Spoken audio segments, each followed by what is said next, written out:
Thanks for staying with us. We're going to start with the nation. 20 states begin payment of minimum wage to workers. Dangote's $280 million investment back Tinubu's CNG drive. Our story didn't incite unrest against government, says The Guardian. President orders military chiefs to wipe out bandits. Investors raised long-term stakes on Nigeria's economy.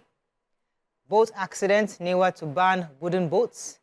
Billionaire businessman Otedola donates $3.7 billion engineering building phase 2 to Augusta University. And the FCT minister, Nyesom Wike, we saw his thickness of alert in the nation, telling those who are owing money. There's a list of thousands of Nigerians who are owing money in FCT. Please go and check the nation. Your name is there. There's no way your name is not there. Go and check. If not, Mr. Wike will come and arrest you. Okay, let's take a story in the nation. Yes, so President Bola Ahmed Tinubu charged the Nigerian army and other security agencies to intensify the ongoing onslaught against banditry in the Northwest. He passed a message to soldiers and their commanders in Gurubin Baure, a border village between Katsina and Zamfara states, acknowledged their efforts in the past months, but said now was the time for the roads in the zone to be safe from all forms of insecurity. So the Defense Minister, Badaru Abubakar, delivered the message on behalf of the President. And he says, I quote, President Bola Ahmed Tinubu has recognized the improvement in the onslaught operations against banditry in the Northwest states so far. He has asked me to thank you and to encourage you to do more to end insecurity in these operations. You must intensify ongoing onslaught against banditry in the region and keep the roads safe for motorists. So he also told the soldiers that his visit was to also assess the troops' deployment along the Zaria, Gusau, Jibia, and Katsina roads. He added that he was optimistic that constant attacks by the bandits along the route will soon, be brought to an end. And he says, I came by road to assess our deployment here. This road has been known or notorious for kidnappers, but we are strategizing to improve our deployment, and he's impressed so far with what he has seen. All right, so I have the story concerning Nigerian businesses. Nigerian businesses right now are counting their losses over incessant power outages. Now, according to reports, the prolonged outages in parts of Nigeria in the past 8 days have crippled socioeconomic activities, especially in states like Kaduna, Kano, and Katsina. According to the news agency of Nigeria, they reported that in the aftermath of reoccurring national grid collapse, most parts of the country has been plunged into darkness for days, leading to business losses. And so we're getting reports from Kaduna, Katsina, as well as Kano. Now, this is just following closely on the heels of the reports that we got 2 days ago that Nigeria's persistent power challenges are costing the economy an estimated $26 billion annually. And this report was published by the Africa Trade Barometer report by Standard Bank. It says that we're spending around $22 billion yearly to offset the cost of off-grid fuel.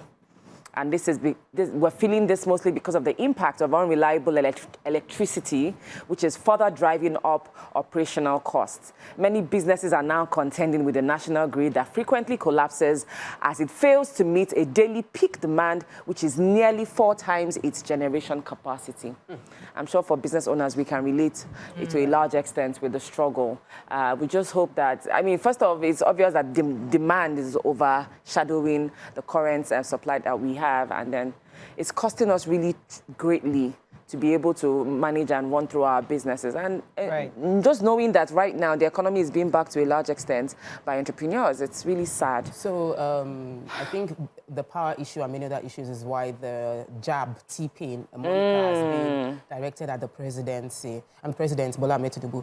And the presidency has replied. The special advisor to the president on information and strategy, Bayo Ononuga, has defended his principle concerning the incessant Nigerian jab at the president of using the word T-Pain, that the president remained focused on addressing the issues that Nigerians are facing. He said the president is aware of the difficulties and that the citizens are experiencing, and that he knows that Nigerians are struggling, but that he took the time to then chronicle a lot of the achievement that the government has made despite all that is going on. He spoke on a television program and then said that despite the inflation and that there's economic growth that statistically we have economic growth. You know, sometimes when they give you official statistics, because we're not feeling the impact of those statistics yet, we want to doubt that there are statistics to How long will prove it take that us to feel it? things are Already told us actually getting somebody told us better. somebody told us that Yeah, it will Dr. take 2 Lumide years. said yes. It's going to take a while. Before But we we'll start continue seeing to the lament. results, but he said that there will whenever be it starts. improvement over time, and he has discarded the moniker T-Pain, which has been making the rounds on social media to describe the president. Okay, so the Chancellor of Augustine University, Lara Ekpe, that's a businessman, billionaire businessman Femi Otedola, has donated 3.7 billion naira for the first phase of the school's engineering building. Yesterday, he was represented by Mr. Philip Akinola, who described the event as a remarkable moment because indeed this businessman, Femi Otedola, has been donating quite a bit to this university. So a year earlier, the philanthropist had donated the finished block of engineering complex, and also, which was about 2 billion naira worth.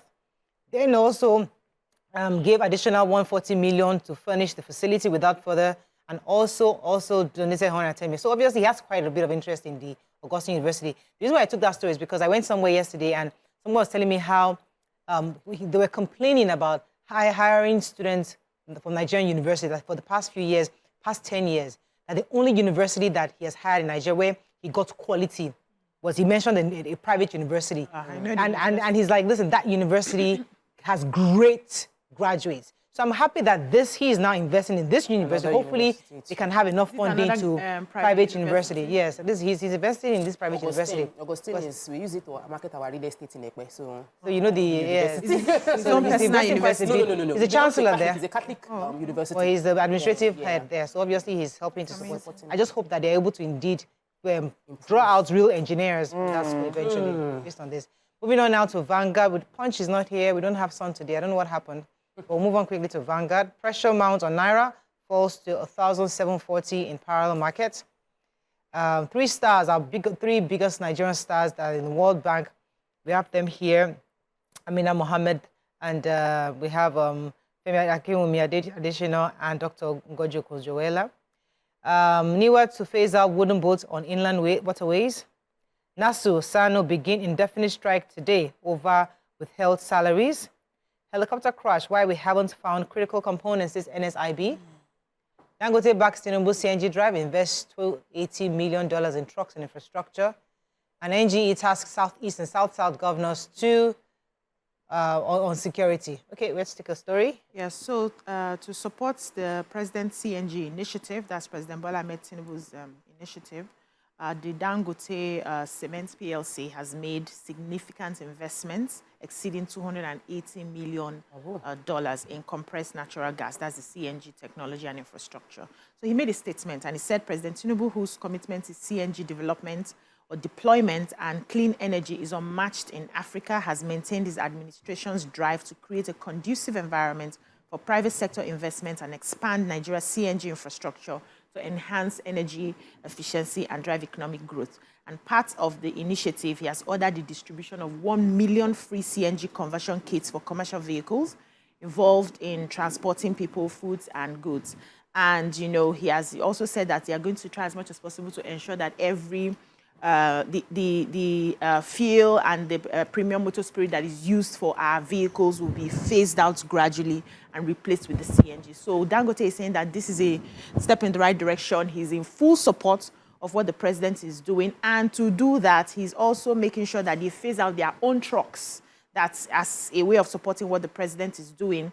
And they'll be replacing their own trucks with they want to acquire about 100% CNG trucks as part of their long-term plan with the Dangote refinery. Let's just lease our country to Dangote. You know, we just dash it.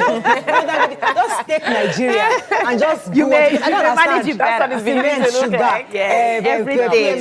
Now he's doing CNG. I mean, come on. He's even phasing out. His business is just invested billion. And he wants he's saying he's going to phase it out. Yes. Dangote, United States of Dangote. Let's just change our name. Let's go to a short break. When we come back, continue with the review. Stay with us. We'll be right back.